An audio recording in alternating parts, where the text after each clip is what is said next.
My head can be shown, but probably will just be like this. Welcome to a new episode of The Forgotten Corner. It has been about a hell of a lot of time since I've done one of these, isn't it? The Forgotten Corner is a TV series that I have been working on, but I haven't been doing any episodes recently. But this is explained why.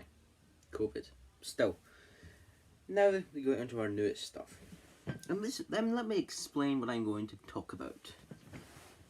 I have also seen the trailers and the other films of this, but let's give this a shot. Grindhouse. Where do I begin? Back in the early 90s, the independent filmmaker was actually starting to rise up again, with people like Quentin Tarantino, Kevin Smith, and basically Robert Rodriguez.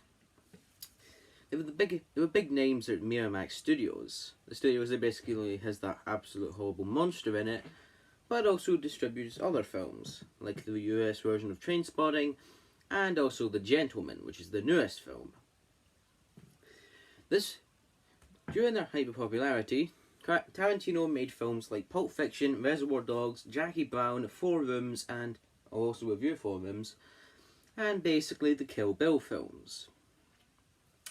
Well, Rodriguez, on the other hand, he directed the El Mariachi, Desperado, From Dusk Till Dawn, Four Rooms as well, The Faculty, the Spy Kids trilogy, Once Upon a Time in Mexico, Sin City, and basically, well, Shark Boy and Lava Girl. He's made loads of films and basically he's really talented.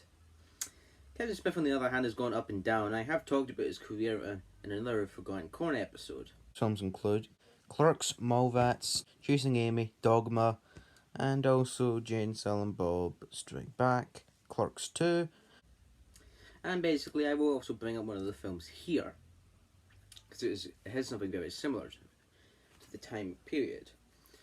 And basically, yeah. This was basically in 2007 when Robert Rodriguez planned to make a zombie film. He originally wanted to make it back before when the genre was going to start back up, but Danny Boyle directed his zombie film and basically it was a big hit. Which also got a sequel, by the way. So basically, wanting to do his zombie film, he made Planet Terror. But at the time, Tarantino, after doing the Kill Bill volumes, wanted to do another. Seems that basically he understood what Robert Rodriguez was doing. He was making a giant zombie movie. Well, basically they wanted to make a double feature after Grindhouse. Grindhouse was basically a cinema experience that goes with, well, it went with schlock and basically exploitation films in the 1970s or 60s. They were really, really popular, but they faded away years ago. Robert Rodriguez, after doing his third Spy Kids film, also agreed with this and basically wanted to bring back the Grindhouse cinema. This worked, but with a cost. Both films were made. Death Proof was directed by Quentin Tarantino and is considered to be his worst film. He doesn't like the film, but it is really, really good. It's definitely a different film from the director himself. And it is definitely a really good film. Rodriguez's Planet Terror is like a John Carpenter film. And it's really, really gory and fun. Definitely watch this with a few friends, but don't eat anything while you're watching it. This film is really, really gory. Fantastic! Miramax Studios distributed the films like they've done with their other films. And here's the cost. The films did get good critical reception, but it's actually considered to be their flops. This film, Death Proof, was actually a box office bomb, and basically this one was a flop as well. The Grindhouse cinema thing kind of failed. But not exactly.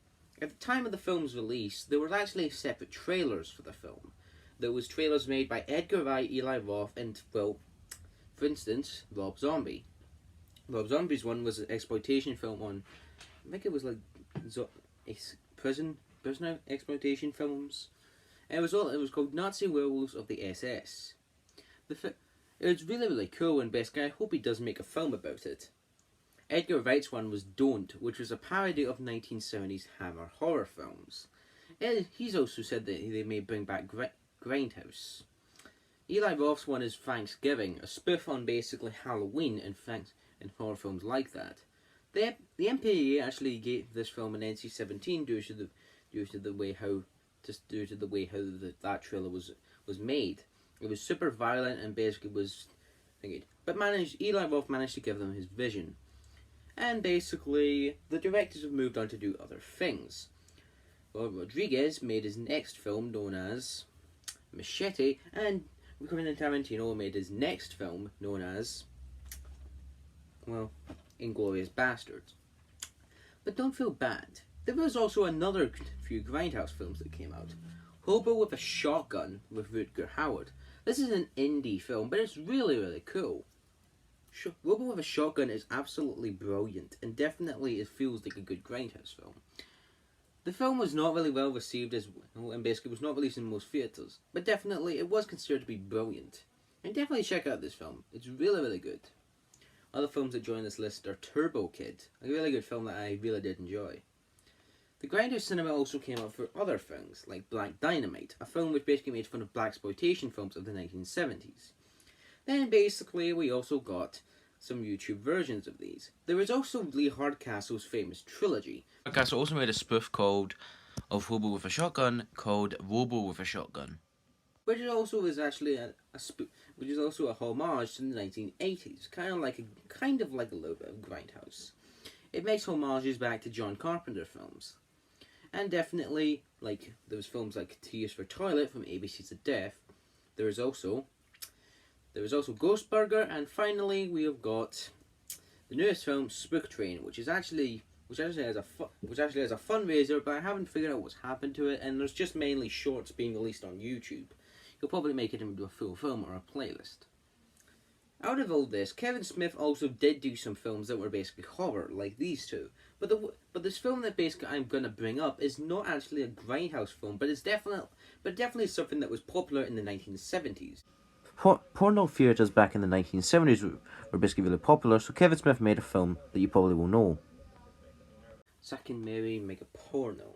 Zack and Mary Make a Porno was Kevin Smith's highest grossing film. But the problem is that basically it marked the end of his work with Harvey Weinstein, as basically they were friends and basically worked at Miramax. After the film was released, their fights were actually imminent, but basically they decided to go separate ways. And then basically Kevin Smith went downhill with Cop Out and basically has gone uphill with Jay and Silent Bob. And basically Harvey Weinstein has got what's given to him, even though that he was actually going to pitch a Dogma sequel. That would have been cool. But the problem is that basically Harvey Weinstein now owns the rights, so you won't get that kind of like that cinematic universe box set that you've always wanted. But basically, the Zack and Mary Make a Porno was actually supposed to be advertised as basically, well, I might as well just bring this up as well. The advertising for the films were definitely the thing that caused them the problem. People thought that these films were not real, and this film was supposed to be advertised as a Judd Apatow film. And it did kind of work out, but Kevin Smith saw the film as a failure at first because it didn't hit #1. But it was actually, but after seeing it, as he explains on his Too Fat to Be 48 video, he basically explains that basically the film was actually, well, like a really, really big deal for him because it was actually like he understood what would happen to it. I definitely do recommend you check them out. The directors have kind of have also made their newest films in the exact same year, 2019. Jay and Silent Bob Reboot, Once Upon a Time in Hollywood, and finally we've also got Alita Battle Angel, which is badass. If you understand what the grindhouse cinema is, it definitely isn't going away, and definitely it did work out in the end. The problem was that basically it just didn't work out in a box office return, but definitely did work out in a fan base. And definitely there are more films coming out. The indie directors are really, really popular, and basically they have been talking about making a grindhouse sequel with basically Edgar Wright and Eli Roth trying to get it off the ground. And basically we may not get one after basically Harvey Weinstein basically being known as sexual misconduct boy over here. And basically what happened to him was basically and now he's kicked the bucket, but his brother still owns the studio, and now they're distributing films with Universal. For instance, the new Halloween film and The Gentleman. But basically, they may do a sequel to Grindhouse, but possibly due to the possibly due to the rating system of most horror films, especially Universal ones, we may not get a full-on R-rated film. They might try and turn it down to a PG-13, and basically it's probably not going to work out. But basically, these films are definitely cool, and I recommend you check them out. And basically, Grindhouse Cinema is not failing. So, if there's anything else I can recommend, I definitely will say definitely check out each film, especially as I shall tell you which ones to check out. The Grindhouse double feature films, Planet Terror and Death Proof, definitely check out. If you want to watch Hobo with a Shotgun, it's an option for you. I especially got this DVD in Poundland, so you'll probably be able to find it somewhere cheap. Zack and Mary Make a Porno is much more like a Judd Apatow film, but possibly due to its pornographic plot, it definitely will not captivate that many audiences, but definitely it is a good Kevin Smith film.